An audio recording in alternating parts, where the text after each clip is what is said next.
sort of go through a short presentation, and then we'll hand it over to Rich.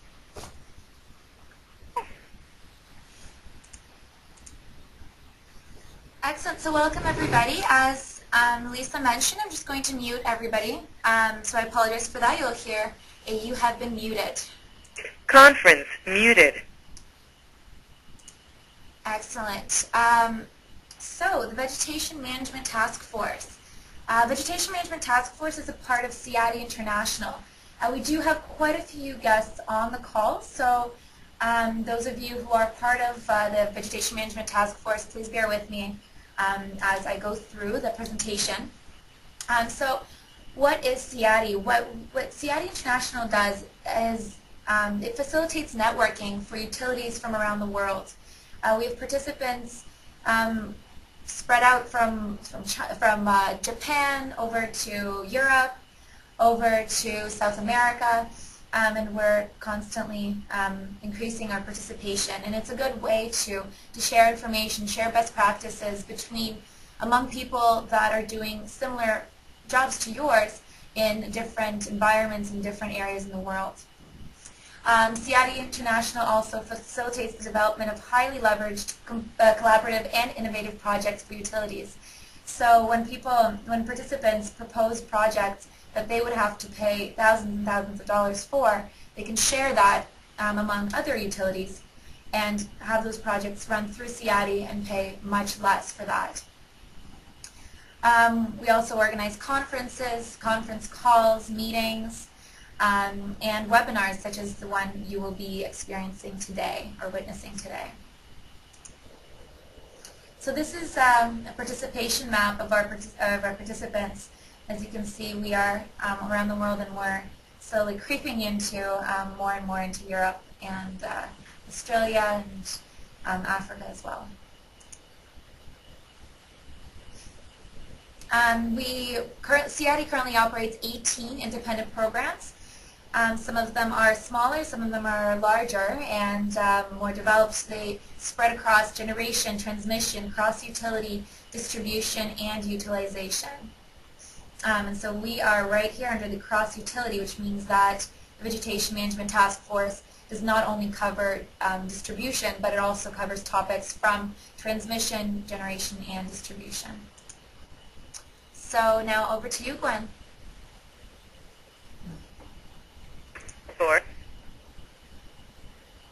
The Vegetation Management Task Force, the purpose is to bring industry professionals together to discuss and develop solutions on common industry issues, create network opportunities in the management of vegetation.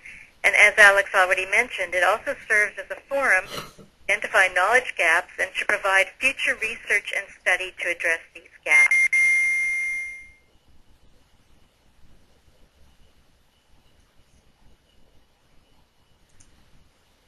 You got the next slide? We've got it. So the vegetation group was initiated in November 2013, and we now have 15 members, and you can see the members on the screen here. So our very own technical advisor, Gwen Shrimpton, who is speaking, she's a registered professional forester, biologist, and has a master's degree in pest management. She has been with us for the last year and helped us develop the program along with Bob Mann, who is on the next slide. And we're very happy to have Gwen with us as she has been very, very important in the development of the topics and the drive of this group. This is our other technical advisor, Bob Mann.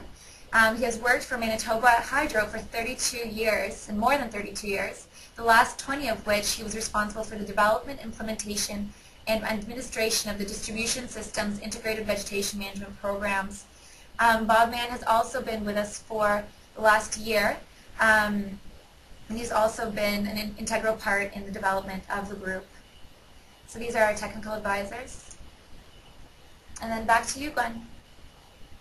So it's important to note that the main focus areas of this group were developed by the participants. So this is a really user-driven group, and by polling the members, we came up with these focus areas. These are the top 5 are basically number 1 is how to make the best use of available funding. Everyone's always trying to get the money they need for the programs. The second one is how to improve reliability and reduce trees cause outages.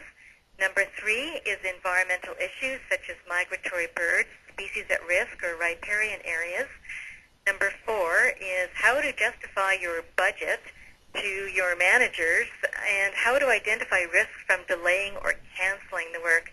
So basically, we've got how to make the best use of the funding you've got, and the fourth one is how to try and get the funding that you need. The fifth one is vegetation inventories and patrols. So methods, tools, and systems used to collect and store data. And number 6 is urban vegetation management, basically dealing with public and municipal and property owner concerns over vegetation management programs. Then continuing with the focus areas, these next set were ones that were deemed as not as important as the first ones. So number 7 is applications and methods such as LIDAR, looking at the whole new technology in this area.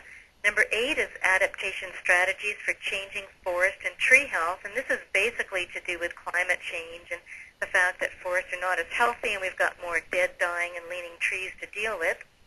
Number 9 is regulatory requirements, so things such as NERC or federal, provincial, or municipal or state regulations. Number 10 is all around herbicides.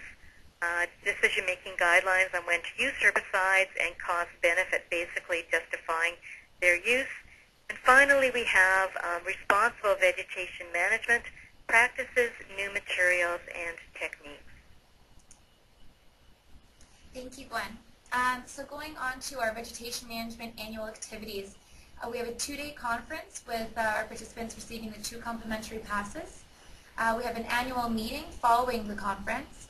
And this is a closed-door, utility-only meeting where people can speak freely about their issues and problems, and we sometimes have outside presenters come in as well. We usually hold 4 to 5 conference calls annually and hold 4 to 6 training webinars. And our participants receive unlimited participation in these webinars, so they can send the link out to whoever would be interested. You can join freely. We also have surveys and information exchanges. So when our participants are interested in hearing feedback from other group members, they can submit a question or 2 questions, and I'll send that out to the group and get some feedback for them shortly thereafter. And our surveys are developed by the technical advisors on topics that are brought up during meetings or conference calls.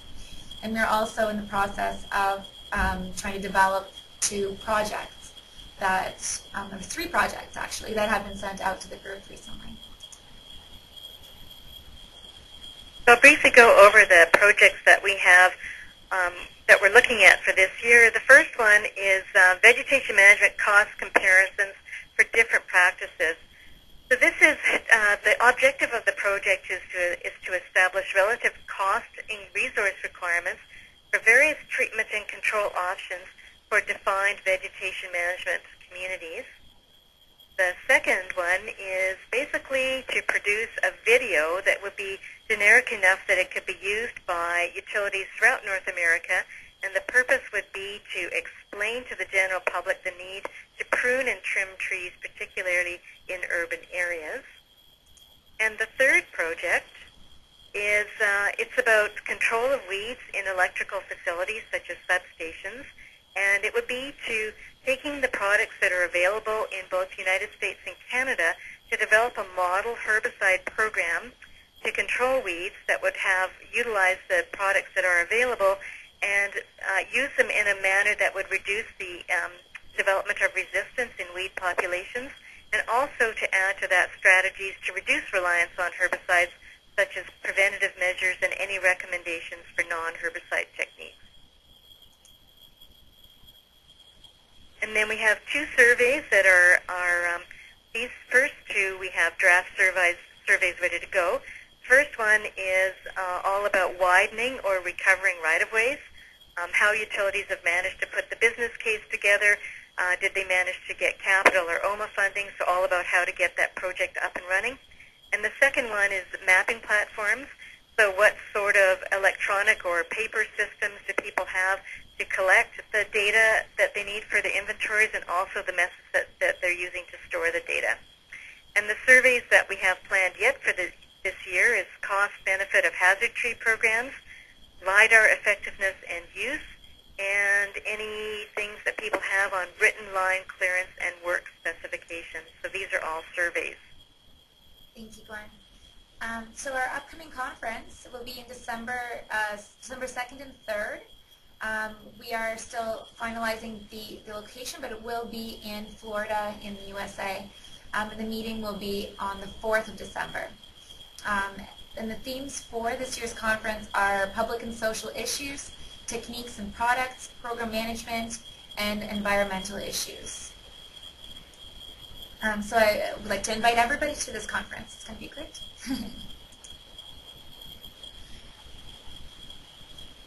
So we had 6 2014 webinars on very interesting topics from great presenters. Most of these should be recorded and posted up on the MyCID portal for all participants' use and future reference.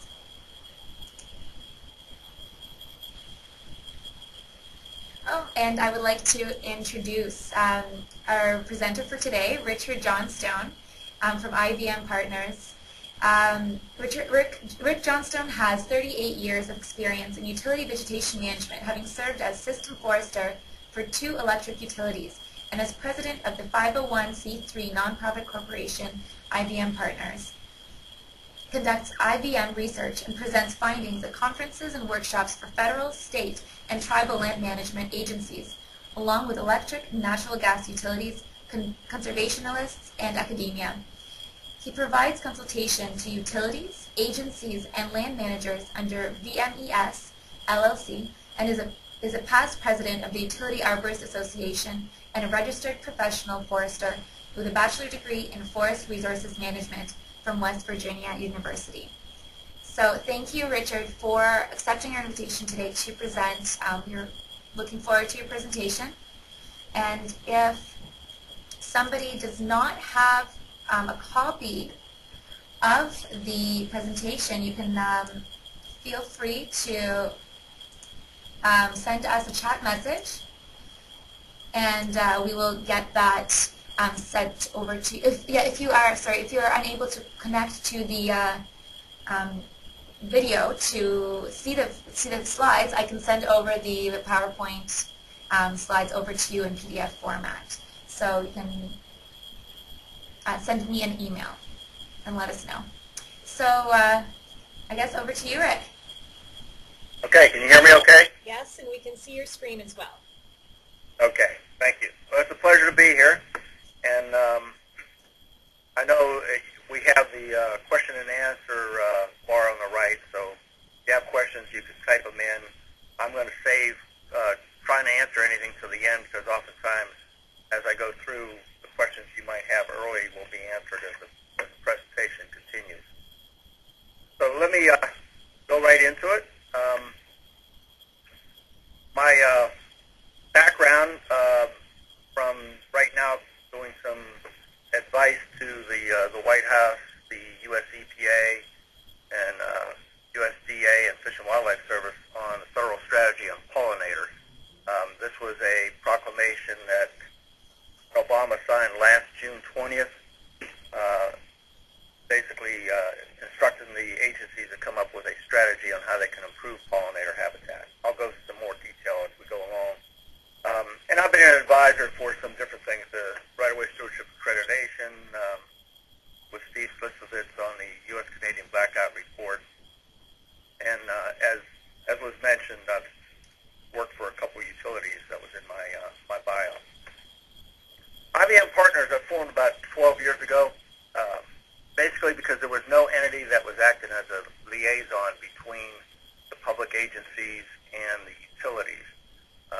I was part of a team with Edison Electric Institute trying to develop a memorandum of understanding with the federal agencies. And we weren't getting very far, which is not unusual to not get things accomplished in Washington, D.C., but I talked to the National Fish and Wildlife Foundation about the need for some entity, and they said that they liked the idea, but it would need to be nonprofit. So that's when I formed IVM Partners.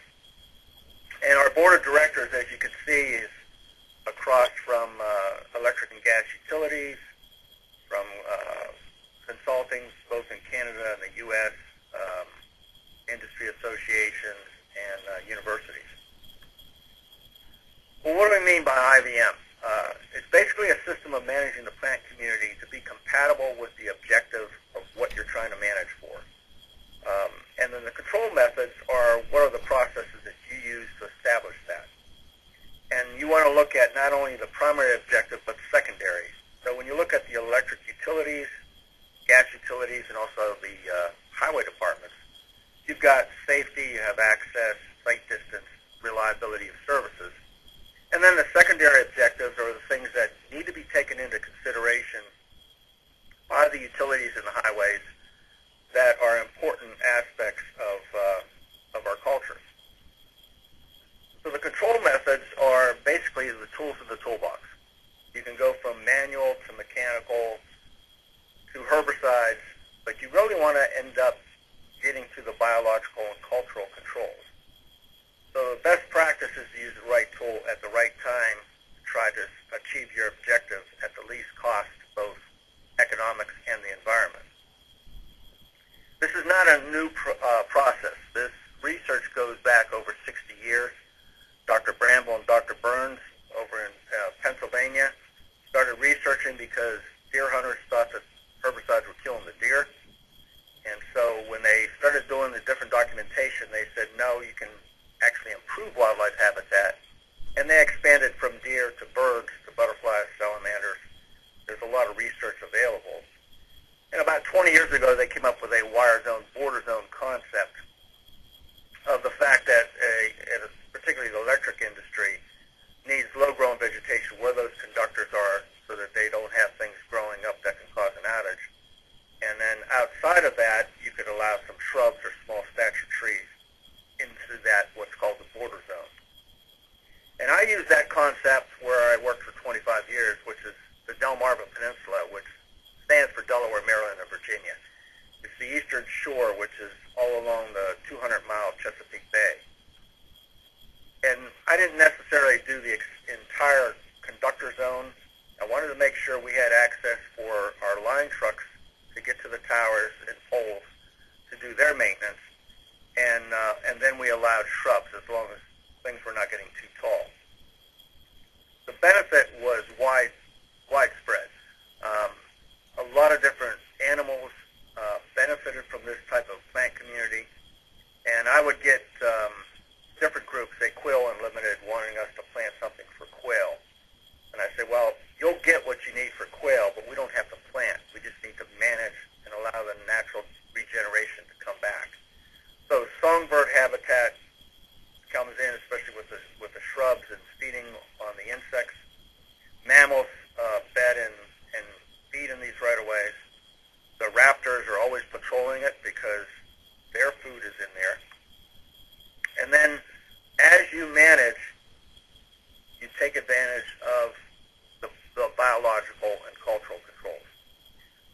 On the far left corner on the top is a right-of-way that was mowed. But as you manage, you allow low-growing vegetation to take over. Plants are competing for water, for sunlight, for nutrients. And a lot of plants produce their own herbicides to fight for that niche, which is one of the problems you run into with invasive plants. A lot of them produce allelopathic chemicals. What we're wanting to do is take the natural management and use that to our advantage, instead of fighting nature, working with it. And then the birds and field mice and voles that come and use these right-of-ways are going to help keep that under control. One of the studies Dr. Bramble and Burns did was they planted red maple seeds and they put cages on half of the seeds. Practically the only ones that germinated were the ones with cages, because the animals were so adept at consuming those seeds that fall into the right-of-way from the adjoining woods that it keeps that right-of-way maintained. It also is going to save money. Now, this is the actual budget that I had on Delmarva over 5-year period. The red bar is simply taking what was spent in 1980 and applying inflation to it. What was done in 1980 was mowing all the right-of-ways on a 3-year cycle. And you see that the IVM exceeds that cost in a short period there in the mid-'80s. A couple reasons for that. One, in the U.S., it was at the end of the President Carter's administration, interest rates were about 15%. So nobody was borrowing money. We had to cut budgets and get money internally. But you're also going to run into its more intense management. Instead of mowing and waiting 3 years or 5 years, depending on what kind of growing season you have, you're going to mow it, and then after one growing season, you're going to do a herbicide treatment, and then you're going to touch it up within 2 years. So to get it under control, you go through that period. But you see, after 1990, we never had to mow anything, and it's continued to drop until inflation took over. So we went from 13 mowing crews to 3 herbicide application crews during that period. So just kind of like a bullet points of what IVM is. You have to define what are your objectives. When do you need to do something? Inspect the site ahead of time. Evaluate it. Communicate what you're going to do internally and externally. Choose and implement the best method, and then do quality assurance. Did you get what you looked for? What needs to change? And then it starts over. It's a cyclic process. Now, what got me interested in documentation is some of the things that were occurring in Maryland when we were starting our work. This is what I call the maple swamp. It was nothing but red maples. And we did one broadcast treatment and then touched it up on the ground and got it back to a wetland meadow. But we started seeing orchids germinating. And so I went to the heritage program of the state of Maryland. I said, where are these coming from? There was nothing here but red maple. And they said, well, we're finding out these plants can lie dormant up to 150 years. And it was usually fire that released them because the Native Americans on the Chesapeake region, they would set the woods on fire almost every year to drive game for hunting to get enough food for the winter. And so the understory would burn, and it opened these sites up. And so a lot of the plants that we end up having on a threatened and endangered list, I always say to the agencies, the ecosystems they need to grow in are what's rare. If we get the ecosystems managed, we'll get the plants back. Now, I started in the electric industry, but as a consultant, I got into with natural gas, and there's differences, but not extreme differences. All of them, we need to take advantage of the technology. We can map out what's out there. We can pinpoint where we need to do work. We can take into account regulations such as pollution discharge regulations of knowing where the water is and what type of techniques we need to do depending on where we come to. So in my consulting side of it, or even with the nonprofit, we'll come up with herbicide mixes that meet the habitats and the plants we're trying to control. There's also returnable, refillable containers available. You can have pre-mix according to the rates you want to use. That's delivered to the contractor. They use it. The empties are picked up, and they're reused. You can also use the technology to keep track of everything that's done.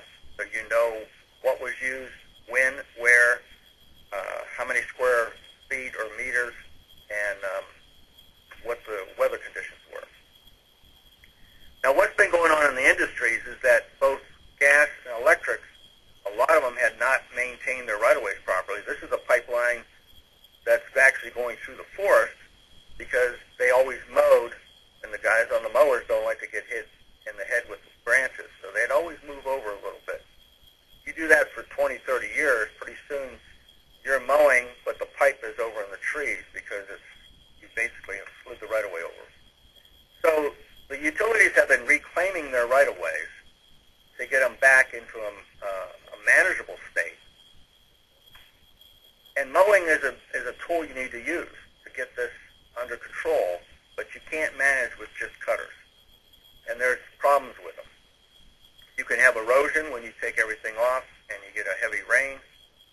If you don't have a good riparian buffer, that sediment is going to come down with the rain, wash into trout and salmon streams, affecting the fish and the wildlife that's using that water. Mowers leave a lot of ruts if they're mowing in wetlands. This is what Delmarva looked like in their wetlands when we took over from the mowing. And people will say, we don't want to use any chemicals, that's why we don't want herbicides. Well, if you go behind a mowing operation, you're going to find hydraulic fluid, oil, gas that has leaked from that housing. Those mowers are being jostled back and forth on those right-of-ways. They are inherently leaking. So you are getting chemicals, you just don't see them. Same thing with a chainsaw. Every time you add oil or gas to a chainsaw, you add bar chain oil. That oil is being spit on the ground as you're cutting. So if you cut an area of dense vegetation, you can put about a gallon of oil on every acre, which can contaminate 1 million gallons of water. So again, environmentally, it's not the best thing. We always hear talk about, all right, greenhouse gases, climate change, but people ignore the fact that these mowers are spewing out hydrocarbons as they're mowing. So do we continue to do these repetitive maintenance operations? And then a right-of-way that is mowed opens it up for off-road vehicles. This upsets landowners, and I know a lot of the national forests in the U.S. are trying to stop this. Wildlife has a hard time getting out of the way of 3,000 RPM blades, especially turtles and eggs that can't move. And even fawns that can, they instinctively lie low when danger approaches. So if you have a dense vegetation, the mower operator may not see that deer until it's too late. But what have you done to the plants? You took the top off, and what you ended up doing is encouraging that plant to do coppice sprouts. You end up with a lot more branches than you started with, which in one growing season can block your access back into that right-of-way. So here's your root system cut off, and if you have something like an oak or a maple, you're going to get 10 or 15 sprouts coming off that mother stem. But if you have a plant that's a root-suckering plant, such as cottonwood or a lanthus or black locust, wherever those roots come near the surface, they're going to send a sprout. So you cut one tree, and next year you have 100 of them. And so you end up compounding your problem. And if they are invasive, and you get to these stream areas, that's a good vector for spreading them downstream. And this is one of the situations you run into where people or agencies will say, okay, you can use herbicides, but don't do any herbicide treatments within 50 feet, 100 feet, whatever arbitrary number they come up with from a stream or a wetland. Well, then you're restricted to doing cutting and spreading these plants. And they're very good at producing a lot of seed to spread across other areas. Then you have the workers that have to do this work.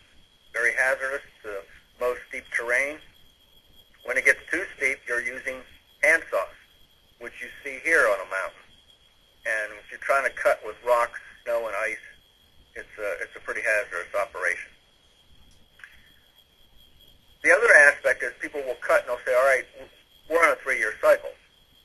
Well, how old is that root system? You keep cutting the top off, but it keeps coming back. Now, this is on an actual gas pipeline, and you're looking at stumps of a tree that was probably 20, 30 years old, and it continues to sprout every time it's cut. Well, the roots of the trees are attracted to these pipelines because of these issues. You got moisture, you got warmer soil, you don't have as much compaction. And if you fly over agricultural field in the spring, you'll see the pipe routes where the grasses or the crops are starting to grow better where they have that more moisture. So if you get underground and you look at these pipes, that integrity of the pipe could be affected by those roots that are being allowed to grow near it. This is an actual situation that happened on a gas pipeline in Arkansas where a pine tree was growing too close to the pipe and lightning struck the pine tree, set the woods on fire, and the fire department came out and put out the fire, and then fire shot out of the ground and they realized that there was a gas pipeline underneath. That's a very dangerous situation. So that, you're looking at the pipe that was cut out whole board in from the lightning. So the part of the federal strategy on pollinators, it touches on utilities and transportation. So this is taken from there where the Department of Transportation is supposed to look at implementing practices that will improve pollinator habitat and make sure that other agencies or other groups that use their right-of-ways do the same. The natural gas pipelines run under regulations from the Department of Transportation. But if you look at mowing, this is on roadsides. They need to do some mowing for sight distance, but you get, again, when you're on major highways, you need to go back so far, the hazardous operation to keep doing it. But the issue that I see out there is you don't need to mow 300 feet or 100 meters away from the roadside. You need to mow a certain distance, maybe 60 feet. And then that backside, you could allow that to grow and do selective management to bring back pollinator habitat along the roadside. Now, I did consultation with the Department of Transportation in Delaware, and this is the thing that we were showing. They were talking about having to go out and landscape. And I said, you don't need to plant. Stop doing so much mowing and then be selective. Take out the invasives, take out the taller species you don't want, and allow the native wildflowers and grasses to come in. Because mowing is not management. All right? You're controlling the growth by constantly cutting it back. Same thing as mowing your grass. You're going to mow it this week, you're going to mow it next week. Management is you're going to change the type of vegetation to be compatible with the service you're providing. So when you take these areas that have been mowed all the time, now you can come in and do selective treatment and get it back to vegetation that might be more beneficial to pollinators. The same thing in the cities. A lot of the cities require the utilities to mow grass for grass height ordinances, so it can't exceed 10 or 12 inches tall. Well, I'm working with Baltimore Gas and Electric in the inner city where it's a minority district. There's not areas for the kids to go. They don't have a park right there. We stop mowing, and then you're looking at one growing season, not even an entire growing season, and you have all your grasses and you see milkweed coming in. Now the kids in the school, they could come out and have field tours. They have butterflies, birds, things that they could look at, that these right-of-ways going through towns could actually be park-like areas rather than mowed like somebody's front yard. And you can actually improve public relations. On the left is a picture of a right-of-way going through the Delmarva Peninsula, and this is a distribution line. A lot of utilities think we're only talking about transmission. You can do it on narrow right-of-ways. When we started converting, there was a gardening show on the radio, and people were calling up and thanking us for planting wildflowers. So I called up the talk show, and I said, I'm the forester. I said, but we're not planting wildflowers. And she said, well, what are you doing? It looks so beautiful. I said, we're spraying herbicides. Well, if you've ever been on the radio, there's a 10-second delay. I mean, it went the whole 10 seconds. But she said, well, can you come on the program and explain it, which I did. But I also told them we're only keeping out tall-growing trees, so it'll end up going to the scrub stage, which you see on the right. And you're not going to have as many wildflowers, you'll have more shrubs. But we have the ability to manipulate the plant community in that fashion. So you can improve safety, aesthetics, and provide habitat for birds and pollinators with an IVM program. And you can meet all these other issues, homeland security, wildlife, ecosystem management, the site distance, stewardship, invasive species control, and wildfire control. I'm going to go through a few partnerships. This is in the state of Michigan, and this is a transmission line going to a park. When I approached the contractor, I said, well, why did you top all the trees? You're on transmission. You can't have trees under the conductors. They said, well, we never cut down trees in a park. And I said, well, did you talk to the park superintendent? They said, no. Well, I talked to the superintendent and explained to him what was possible. We took a walk on the right-of-way, and he said, yeah, let's change it. Well, this is what the upland areas look like. Again, the trees were being topped. We cleared the trees, and on the right, we're doing herbicide application with an ATV. see how the plants went from the trees on the left to herbaceous plants, wildflowers, and grasses on the right within 2 years. And we started seeing Blanding's turtle, which is a rare turtle, coming into this wet meadow area. Invasives such as spotted knapweed, which is that pinkish flower on the right, we used herbicides that would take out Canada thistle and knapweed, and so you see the right-of-way on the left is completely clear. And they ended up getting quail back because the oak savanna prairie was coming back, the habitat that the quail needed. In the wetland area, again, they were topping trees. These happen to be mostly Norway maple, which is invasive, and it's supplanting the native sugar maple. So the park was more than happy to have them removed. We didn't cut everything down. We did some either girdling or what's called hack and squirt, where we make an axe cut, spray herbicide into the cut.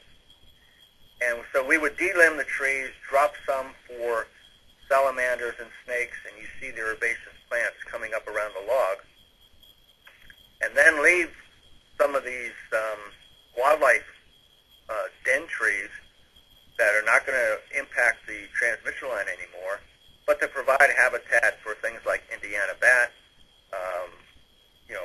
raccoons, squirrels, whatever.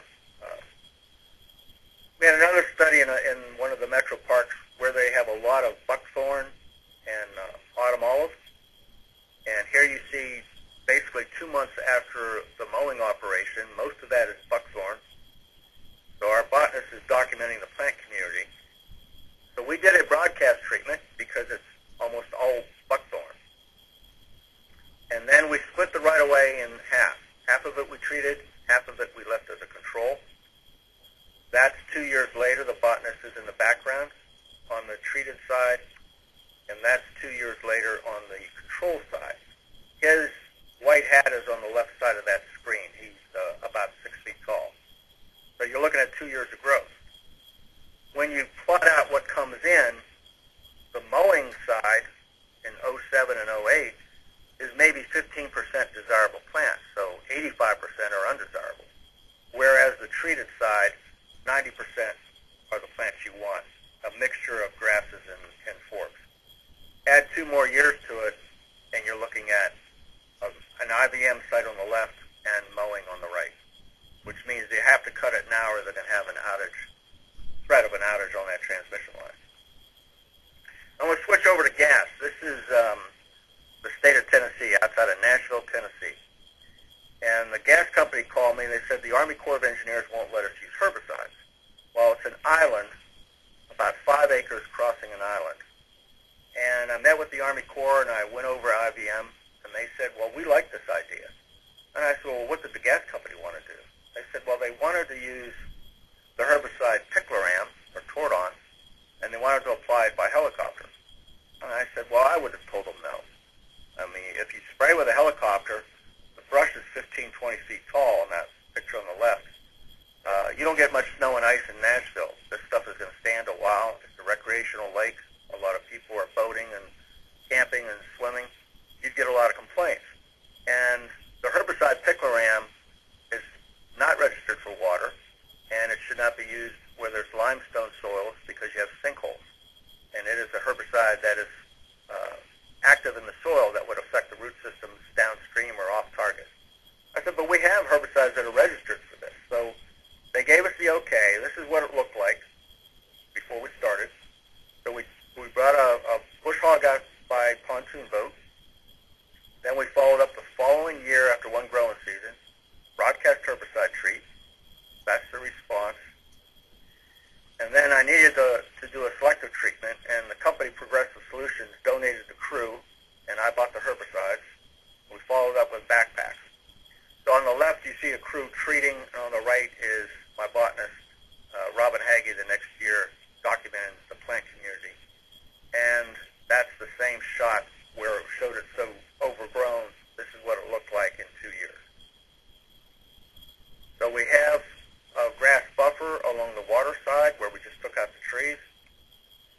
We've ended up releasing the state flower of Tennessee, passion flower, Virginia wild oats, back and treated in 2012, and you see all the milkweed coming in by the gas pylon. The other thing about when you're actually managing and an agency knows that you're doing what you said you would do, you have the credibility, they are not going to fight it. Everybody complains about the Army Corps of Engineers taking a long time to get permits. When we wanted to retreat in 2012, I sent the Army Corps of Engineers an email and I said, this is what we would like to do. Here's the herbicides we want to use. I got a letter of permission the next day. So you need to make sure that you have the credibility, because this is the type of thing they want on that gas pipeline. It's not affecting the access for the pipeline. They can do their work. But, again, you've got things like milkweed that are coming in for pollinators. Then we followed up with a workshop with the Army Corps, with the gas company, and Tennessee Valley Authority, which is the electric company that runs their power system out of those hydroelectric dams. Now, the person who's doing demonstration, he's 85 years old. He's been in this business since 1948, Roy Johnstone. And he's demonstrating an application with what acts as a surfactant, a carrier called Finvert, and it stands for a thin inversion. And what it does is it'll stick to the leaves and spread out, and so you get much better effect. This is something I really recommend out west where we have the desert climates, because if you spray with just water and you have 15% humidity and it's 95 degrees, the water is going to evaporate almost immediately. The plant can't absorb the herbicide as a salt. It needs to be in a liquid form. So with this, you get it holding the moisture, stays moist for probably a half an hour. The other benefit of it is all the droplets are the same size. You don't get any drift. There's no wind drift. If a gust of wind hits, the entire pattern will move over, but not break up into small micro droplets that will then scatter.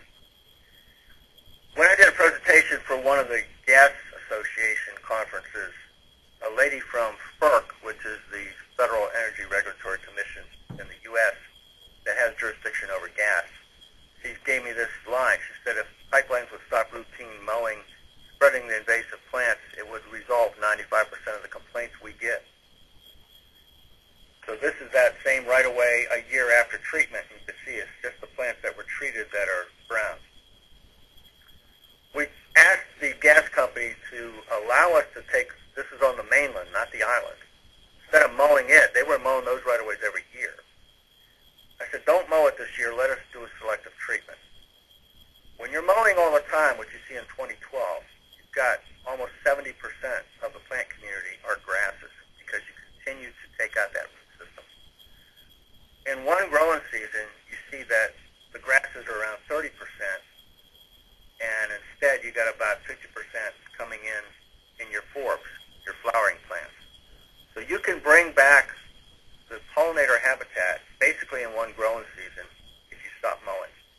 And then the other treatment we tried is where we're treating just the pipe zone, just where the pipe is. If they need that lower vegetation to take out any woody plants and only have grasses where the pipe is, to produce a pipe zone border zone. So for gas, if they need to get in and do an inspection or a cathodic test on that pipe, they don't want things that are too tall. If they need to mow, then just mow a path. Don't mow the entire right-of-way. Now, working with the agencies, the other aspect of the federal strategy is agencies such as the U.S. Forest Service, Bureau of Land Management, are supposed to look at their permits for power lines and gas pipeline right-of-ways and make any necessary changes to enhance pollinator habitat using IVM and supplementing existing agreements or make memorandums of understanding. What I'm working with the agencies and meeting with them is to say, look, if you have an existing environmental assessment to use herbicides in that forest, whether it's on another utility or another purpose, let's make an amendment to it to allow the same operation to be done on the utility lines rather rather than reinventing the wheel. Because what happens is a lot of utilities simply will not put that expense out to even start an environmental assessment or environmental impact statement, depending on where it is. And for the forest, this is one in the mountains in Arkansas, the Ouachita Mountains. On the left-hand side is the right-of-way was being mowed, and on the right-hand side is one growing season later. Some of those maple trees are 8 feet tall in 1 year. So what you get from mowing is very short-lived. So we have case studies established to show on a treated site and a control site what is happening out there, and I'm encouraging the other agencies to do some studies on pollinators, especially the bees and butterflies. Kind of what we're doing in Maryland. This is a studies we've been doing, New Jersey Institute of Technology, U.S. Geological Survey, U.S. Fish and Wildlife Service, and Rutgers University. And they've done some studies in different parts of the country. But what they stated on, this is from one of their slides, all the cool bee sites are IVM sites. And what they're looking at is comparing where some land has been taken out and they try to replant to get it back to the native prairie habitat. If they're using a right-of-way, they're seeing better results on our right-of-way. So I'm going to show you where those have been done, that they're looking at this. This is a suburban community called Columbia, Maryland. It's right outside the Beltway around Washington, D.C. Now, I always say every community has the little old lady in tennis shoes who's going to push things, and this pretty well holds true. She does email with all the people in this association of this town. Everybody was okay when it was being mowed, and these are the areas that were accessible, and they would mow them twice a year. Now, in the foreground is one of their nature trails. They have nature trails that crisscross this right-of-way.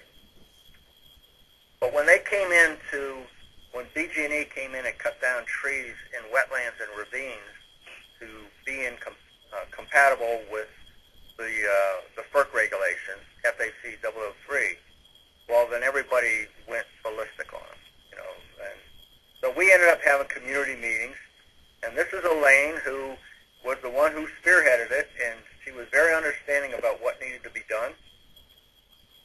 And so on the left-hand side, you see the wetland when it was cut. On the bottom on the left is one of the crew's backpack treating, and on the right is how that ended up. We basically are just selectively taking out tall-grown trees and letting everything else come in. Here's a stream crossing, and you're looking at, this is electric and gas on the same right-of-way. This is when it was cut. This is one growing season, and the crew is treating. He's treating a sycamore tree, which is 12 feet tall in 1 year. And this is how that ended up looking after the treatment. He's using Thinbert, so on the left you can see the white on the leaves. They had planted along the roadside a Coosa dogwood, which they wanted for aesthetics. So on the right you can see it blooming, and then here's how that roadside looked, where we took out the incompatible trees, treated them, and left the dogwood. Last year we put up educational signs for the public to explain what's being done and why, so that it's more education as people walk those trails. They get a better understanding of how is it that they could go in their house and flip a switch and electricity is there, turn on their stove, and the gas is there. People don't really understand what's involved with getting that energy to them unless you have an ice storm and they don't have it, then they understand a little better. But we also, again, we'll do a control site. Here's where we split treated and control. It's an area that had been mowed twice a year, and people said, well, that's grass. And I said, no, it's mostly not grass. It's mostly Japanese honeysuckle, autumn olive, multiflora rose, a lot of different invasives. So you're looking at 2 years here where the autumn olive is coming in where it was not treated. And as we document it, another one that's real bad in the mid-Atlantic area is the Keller Repair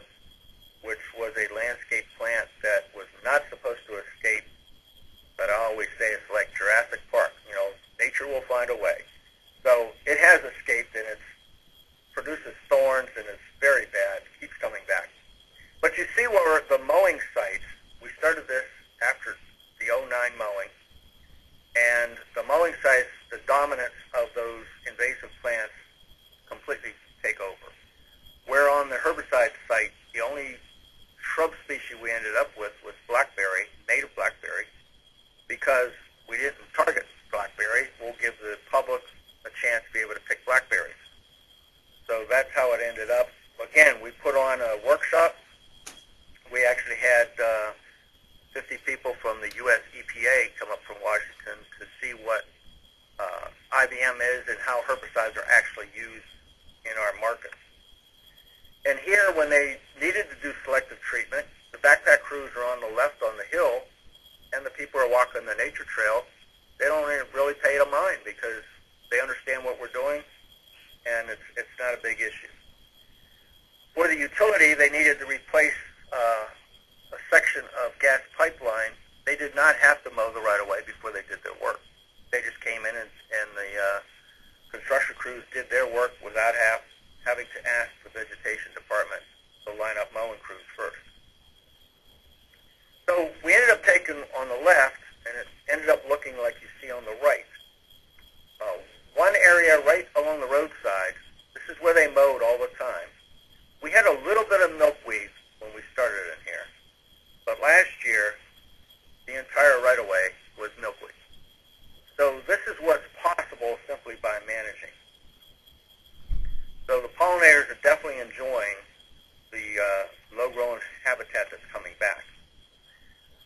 We had another project where we're doing the bee and bird studies, and this was started about the same time at a request from U.S. Fish and Wildlife Service. And you see all the different groups that were involved. It's about a 6,000-acre tract of land near Annapolis, Maryland, along the South River.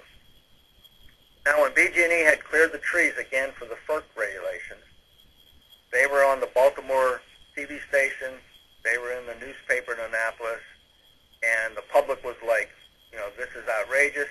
We want you to clean up all these logs. I met with Fish and Wildlife, and I said, we don't really want to move these logs. They're going to stabilize the soil and provide habitat for salamanders and snakes, and they agreed. They wanted them there. What Fish and Wildlife did not want is what I call conventional herbicide spraying. And the reason I say that is because IVM is a different concept than just applying herbicides. What you see here is where the contract was leased on a one-year contract, and the contractor had to provide 90% control. They were not told what to use. So what's the cheapest and easiest when you're going through a wet area is rodeo and habitat or emancipure. But what they did, because it's a hilly area, they broadcast sprayed. Well, they did not have to take out things like viburnum shrubs. So Fish and Wildlife was not happy with that. So when we got to where we were doing our documentation, we stopped them from doing that.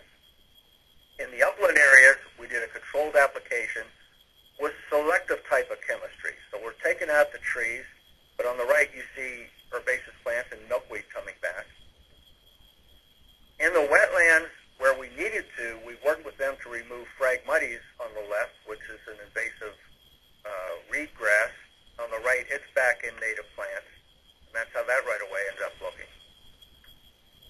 But in the ravines and along the border zone, we did not want to damage the shrubs, so instead of broadcasting, we did selective backpack treatment. Take out the trees, leave the shrubs, and they provide the stabilization for these ravine areas, and we didn't get the effects of washout from heavy rains. So you end up combining a prairie type of habitat and a shrub habitat on a right-of-way, but in separate zones. The wire zone is your prairie, the shrubs is the border zone. Fish and Wildlife has been documenting along with Audubon, and they've documented 120 species of birds using the right-of-way now. Some of them, like on the upper left, is the prairie warbler, which is that along with wood thrush, are a couple of the species they're very concerned about because of loss of habitat. But then you're also getting food and cover for the pollinators. Different plants coming in that you'll see a number of different pollinators, and some of them, flies, hornets, wasps. 40 species of butterfly have been documented. And so during the workshops, I'm standing I'm in the dark green shirt on the right, and then the white shirt is Rich Mason. He's with the Chesapeake Field Office of U.S. Fish and Wildlife. He was explaining about the birds. But somebody in the audience asked, well, what kind of habitat do we need in the state of Maryland? And so I let Sam Droege, who's with U.S. Geological Survey, answer. And he said, well, everybody thinks we need more forest. We have more forest than we had 100 years ago in Maryland. What we don't have is prairie. And you're standing in probably the best prairie habitat in the mid-Atlantic. Now, this is 2 years after the cutting. So you're seeing a very quick transition. One of the groups that was invited to this workshop was the Maryland Public Utility Commission, or Public Service Commission, they call it. And when they saw what was available by using IVM for habitat, that is now a requirement. If the utility wants to build a transmission line in the state of Maryland, they have to get what's called a Certificate of Public Convenience and Necessity, CPCN. There was a windmill being built in Pennsylvania, the adjoining state, which you see on the left, and the generator lead line coming from those windmills back to the power grid in Maryland, they needed to get the permit, and the Public Service Commission said, okay, you can build it only if you practice IVM. And they said, well, we don't know what you're talking about. We're engineers building windmills. And so they asked them to give me a call, and we see the crews on the right doing the selective treatment. The Patuxent Wildlife Refuge, because of the work with Fish and Wildlife, their own people said, why don't you try to adopt this here? This is a research refuge.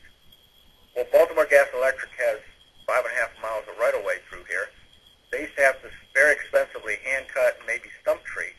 We put together a management plan on this 5.5 miles of line, and we're looking at invasive weed control, controlling the trees, and providing habitat. One of the things we did that on the left, you see their broadcast treating from a tractor. Fish and Wildlife wanted to get rid of Korean Lespedeza, which was used for soil control, erosion control, but it's not a very good plant for wildlife and it's invasive. So we broadcast for that purpose there. On the right, you see a border zone where we were selective. But the Lespedeza control, you see it was basically 80% of the plant community.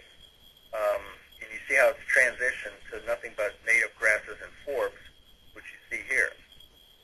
Autumn olive, Callery pear, we're using what's called a hydraulic treatment, which is like a garden hose. And again, you see how that's transitioned. You're going to get some, we're tracking if there's dead vegetation, which of course if you use a dense area and do a herbicide, you're going to have dead vegetation. But it's also important to have some bare soil, because some of these native bees, primarily like the bumblebees, they will nest in either bare soil or dead stems. So you don't want a carpet of grass like you see on a golf course cell. But we're getting, again, milkweed coming back when we control these invasives. Then we did selective backpack treatments where they wanted to keep some shrubs for a wildlife crossing. And again, you see the dead stems that were treated. You see a lot of shrubs coming in. And USGS had put up these cones on the left as artificial nesting sites for the native bees. When they saw those dead canes on the right, they said, don't cut those down. Now, you'll get some utilities, if they do a treatment, they want to come back and mow it down the next year for aesthetic reasons. But the pollinator experts say, don't mow that down. Let those things stand because those are bee homes. And so they've documented 145 species of bees.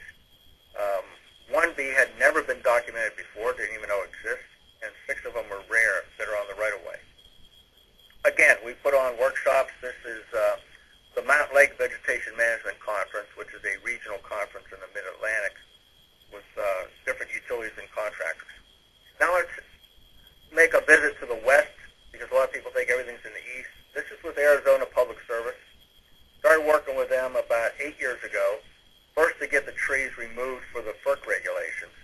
But then we did after 2009, this right-of-way was mowed. This is near Prescott, Arizona. And we used the fence line of the Forest Service as the dividing line. On the left is the Forest Service, which you see the trees coming back. On the right is where we did selective herbicide spraying. Now last year, the Forest Service side had to be either mowed or hand cut. On the treatment side, this is what it looked like. No maintenance was needed. You see how that plant community continues to be dominated by the grass and forbs. And we can be selective. You'll see trees treated, but the flowering shrub there is cliff rose, which we left for pollinators. The other aspect we need to concern primarily out west is fire breaks. Right-of-ways can serve as fire breaks, but you can't leave the ladder fuels such as juniper and pinyon pines and oaks. So if you manage it, this is the type of cool plant communities you will have that would allow that right-of-way to become a fire break. It also helps working with other groups. This is the Navajo Nation. When they saw IVM, they were very pleased, allowed them to adopt it. And one of the things we did was put together a partnership to control Russian olive and tamarisk or salt cedar in the watersheds. And then we put a workshop on for the Navajo, and the Navajo EPA gave a grant to IVM partners to help with rangeland restoration and erosion control. So they wanted to control sagebrush to allow the grasses to come back and improve grazing, because their primary economy in the Navajo is cattle and sheep. But it also improves pollinator habitat, such as you see here with Rocky Mountain bee plant and the hummingbirds. Other groups, because they see what's possible, Fish and Wildlife asked us if we would help control invasives. This is calorie pear being treated, either hack and squirt on the left and backpack, on an organic farm, and that was the Navy dairy farm that served the Annapolis Naval Academy. And so we treated that, as you see here. The left is when they're treating it, and on the right. It was paid by a grant from the Chesapeake Bay Foundation, which is the largest environmental group in the Chesapeake region.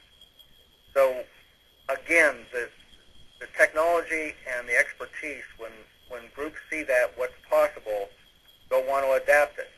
This is an old landfill that was a Superfund site that the Wildlife Habitat Council is helping to manage. And we have, this is Weeds Incorporated treating the trees and the invasives and converting it over to native prairie type of meadow, as you see on the right. So basically, IVM can restore pollinator habitat anywhere. Basically just need to establish a management plan and pursue it with the best practices. Now, I co-chaired a task force with the North American Pollinator Protection Campaign, and this is a brochure we have for right-of-ways as being habitat for pollinators. That happens to be the right-of-way from BG&E that's on the main cover. I know from IVM Partners, we have a management agreement with both Wildlife Habitat Council and the Pollinator Partnership to work jointly on a lot of these projects. So, kind of sum up, when you look at the entire North America, and I have U.S. here, I just gave a presentation in Kentucky, but we're really talking about U.S. and Canada. You're looking at all this type of right-of-ways that are available. And so if you take the electric grid on the left, the gas grid on the right, where are we crossing all the different ecosystems that are in North America? And what I'm looking at is trying to establish documentation in all these different ecoregions, kind of mirroring where are the bird migration routes, where are the monarch butterfly migration routes, so that we can show what's the best practices in all those different areas. So we can provide the habitat. There's a lot of push of what's going on with agriculture, with Roundup Ready beans and corn, but everybody has an electric or gas right-of-way coming through or a highway. I know the U.S. Fish and Wildlife is considering listing the monarch butterfly as a threatened and endangered species. That could change a lot as to what people are doing, whether or not that would be a taking. Fish and Wildlife is looking at establishing 1 million acres of pollinator habitat along Interstate 35, which basically goes from Laredo, Texas to Canada. And again, what I'm trying to do is broker some of these agreements between the utilities, the agencies, conservationists, and academia. Get them on board with documenting what their expertise is: pollinators, bees, butterflies, birds, and whether or not we're in the New England states, our tropical habitat we have in Florida, out in California. Not just take token areas where we're planting something, but control the invasives like you see in the Pacific Northwest, like Scottsboro. Bring back the native habitat. And so this is basically what I'm trying to do under IVM Partners. And we're looking for utilities and highway departments and others to join the cause. And I think combined we can get a lot of good done. So thank you. Thank you, Richard. I do have a couple of questions that were written in. I'll go ahead and read those, and then after that, if we still have some time, I can unmute everybody and people can ask questions if they have something that's come up. The first question is that some utilities have utilized videos at a high cost to produce and have not seen good results. Curious to hear of any benefits with educational media videos. Well, I know I worked with Arizona Public Service. We did a video a year ago. We did a workshop for the U.S. Forest Service and the Bureau of Land Management at that Prescott site where I showed the comparison. And Dovetail Partners, which is part of the accreditation program, they were also on it. I think that that's a pretty good video. I know that there's a link with Arizona Public Service and Dovetail Partners. I could also provide a link to you. But that was a pretty good video. I have a short video on my consulting website, which I had Virginia Tech University make a few years ago. And it is a very concise 13-minute video that talks about why utilities, electric and gas, and highway departments, why they have to manage vegetation, and then why IVM is the best practice. And I could just that, just so your listeners know, that's on www.begmgmt.com. And you can go on there and just click on that video and watch it. So, I don't know, I think that's a pretty effective. I would say let people look at that and see what you think. Other ones, I think it's kind of hard to capture everything that goes on, what's possible on the application techniques in a quick video, but I'm not sure what the people have seen that they're putting that observation out on.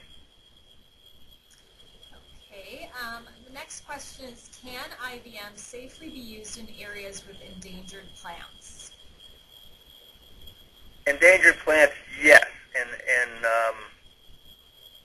what we have done that, like I'll give you the first time we did it was with the green pitcher plant. I don't know if it's endangered, but it was threatened, and it was being encroached by Phragmites, which is that marsh grass which would just take over. And I was working with the Nature Conservancy on it, and they didn't want any spraying. They said, no, we don't want any chemicals. And I said, well, you're going to have to keep cutting it, and it's going to completely take over. You're going to lose the pitcher plants. So we went out and we did selective treatment and took out the invasives, took out the trees, and the pitcher plants ended up expanding in their range. We have the techniques, particularly with backpack treatments, the thinvert, where I can take out one plant and not touch one right next to it. We can be very precise. But the important thing is making sure that the applicators are well trained, which is why I go to a lot of conferences and I'll put on training. And if I'm working with a utility, I'll either bring in a contractor like Progressive Solutions that I know knows how to do it right, or I'll work with whoever they have and train them on how to do it right. But it is definitely possible. Okay, next question. What additional impacts have resulted in change in habitat within your right-of-way. I would imagine once you introduce a new habitat, you may possibly introduce a new environmental impact to your schedule for any work or inspection in following years. I have definitely seen a change in habitat. I haven't seen it adversely impact inspections or maintenance. I've seen it be positive. You have ready access. You don't have to wait for somebody to cut it to get into the right-of-way, number one. You can change the plant community in different areas of the right-of-way, like I showed, where you might want low-grown grasses for an access route and shrubs in different areas. So I've never seen it be detrimental.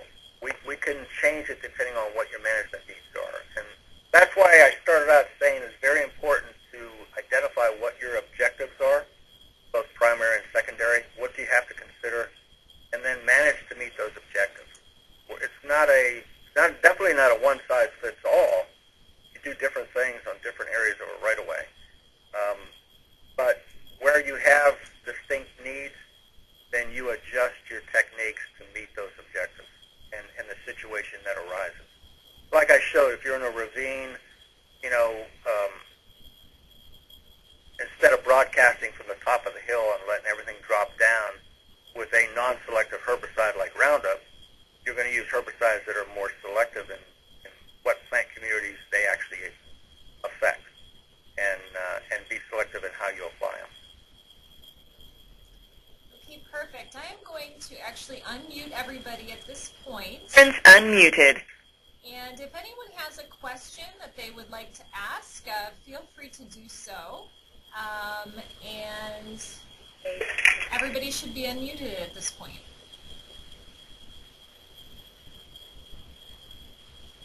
Any comments that anyone has? The snow melts more or less. As soon as the willows start to bloom, we'll be out searching. So that area will be a little bit slower than well, about maybe 3 weeks. I didn't catch that. Was that a question? I don't think so. I think it was background noise. Any questions that anyone has? Well, I have a question, and this is just to play the devil's advocate. My name is Mary Purcell, and I just wondered, I'm with the USDA, by the way, National Institute of Food and Agriculture, and some of these trees that you're cutting down are important pollinator forage material. So I wonder what others that know more about plants that support pollinators might think about this technique that you're recommending. Well, let me respond first, and then if somebody else has, they can join in. When you're talking about different trees that we might be cutting down, might be pollinator plants, that's true. The issue is though that particular you're on a utility right of way. That right of way is there for the primary purpose of providing safe and reliable delivery of energy to the public. So if you have a transmission line, that utility is going to have to do whatever's necessary to make sure that they don't lose power to the public or have an issue with the pipeline. So in those situations, that particular species of tree, if it's a tall-growing tree, is not compatible with the operation of that particular right-of-way. So it may be a good pollinator plant, but it's not a good fit there. It would be the same as having a large diameter tree growing 10 feet from an interstate highway. Yes, it might be a good plant for certain species, but is a definite safety hazard to the public because if they go off the road, somebody's going to get killed running into that tree. So yeah, you have to look at, you're not going to meet the needs of everything out there. A right-of-way is there for a purpose. And that's why all the time when I'm doing training, people will say, well, I don't want this cut, I don't want that cut. And I said, look, you have to understand, we have to have this right-of-way. by law, they have to keep this thing clear. They have to provide the energy to the public. We can try to meet as many secondary objectives as possible. Something like that, we can't. And I know working like in Patuxent Wildlife Refuge, they used to say, okay, certain oaks they wanted to keep, and when they got 3 meters tall, they could top them. And I say, we're not going to keep topping everything. We're talking about trying to adapt a best practice that's applicable across the continent. And maybe find in a little local place, but that's not something you're going to set up as a best practice. So you have to look at what the needs are and what is the purpose of what you're trying to manage.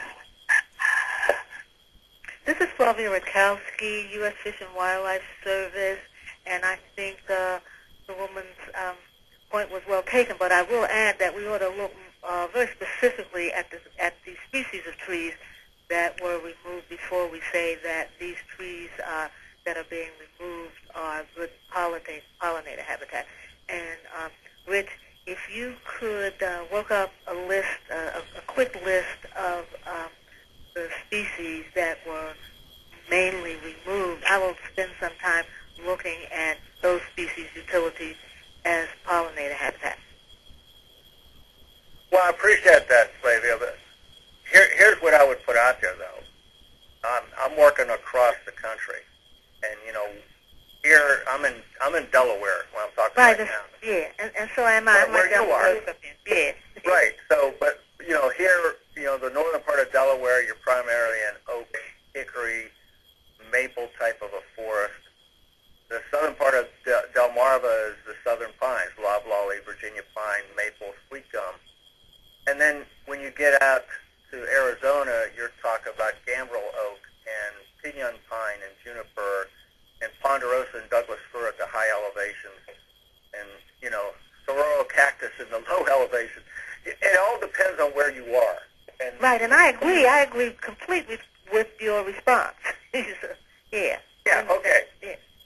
Yeah, it's just that wherever you are, there are certain species that particular utility would say, we know these are tall-growing species, and they can't coexist in our right-of-way. Yeah, if we have to take out some oaks, we have to take out some oaks. Right. Exactly. Now, I do know, though, like working with Fish and Wildlife, on the trees that are along the edge of a right-of-way, sometimes some of those will be what we call a danger tree that could fall over and take out the lines. Mm-hmm. And a lot of those would be removed by utility. Well, we'll work as a best practice to say, instead of removing the tree, we'll top it low enough that if it falls over, it will not be able to hit the lines, and then it can stay there as a den tree for wildlife. Right, and what we might lose in terms of pollinator habitat, we would gain for some other taxon. Correct. Exactly.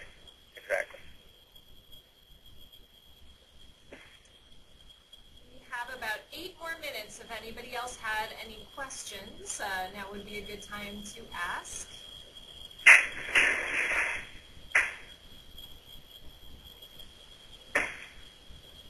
Hello, this is, can you hear me? Yes, we can. Yes. Okay, I'm in Florida. I work with the Department of Agriculture, and I kind of have 2 questions. One is, what is your involvement with State Department of Agriculture? I understand this is not necessarily immediately overlapping, but obviously we saw the different projects in various states that you highlighted, but how would we go about finding out what IVM projects are already in our state and who those contacts are to begin to facilitate or improve or expand the process in our individual states? Okay. Did you say you were in Florida? Yes, sir. Okay. I don't know. I know that I don't have any projects there right now. I'm trying to get something going with Florida Gas Transmission up in the Panhandle, up around Tallahassee, and also talking to the Departments of Transportation for the same purpose.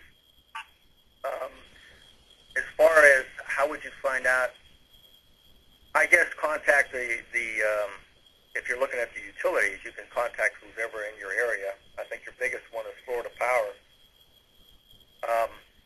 But as far as a clearinghouse for it, I don't know that we have one yet. know that what I'm revamping our IVM Partners website right now to put locations so people will know where we have documentation and what that looks like. You know, what are we finding there? What are the plants that are coming back? What are the target plants? But at the moment, I don't have anything active in the state of Florida. Okay, we're currently, personally, I'm working on pollinator protection for the State Department of Agriculture, and every other state in the country has actually been tasked to do a similar thing. And one of the main facets of these plans is ensuring that there's adequate and diverse pollinator forage. So this project seems to, or could be, really quite nicely aligned with that. I agree. I know that I've done training here in the state of Maryland for their Department of Agriculture. I've done some in Delaware before. I just spoke at the. Usually, you have a vegetation management association, and I just spoke at Kentucky and Alabama. You also have a big with your water management areas down there in Florida that do a lot of management along the canals. That would be another group to tie in on providing pollinator habitat, you know, where they're managing along all your canals. But I would say to pull together a conference with the stakeholders, and you know, I'd be happy to come and speak at something like that to show some of the practices. But I think that would be your best bet, is to get a hold of the stakeholders in the state and say, you know, what are you doing now, and have you considered this? Perfect. Thank you. You're welcome.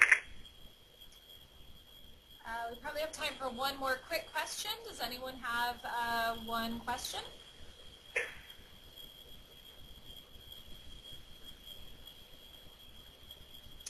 Okay then. Well, Richard, thank you so much for providing us with this presentation. It was certainly very informative, and we thank you so much. My pleasure. Glad to get the word out, and hopefully we'll get some, like the last question about the state of Florida. Hope we'll get some of these areas across the country, and where we're not doing it, let's get started, because we have a great opportunity to take advantage of land that's already being maintained. It's just doing best practices, and we can convert it over to pollinator habitat. Okay, great. And thank you to all the participants who joined in on the call today and viewed the webinar. Thank you so much, and have a great day. Okay, thank you. Thank you. Thank you.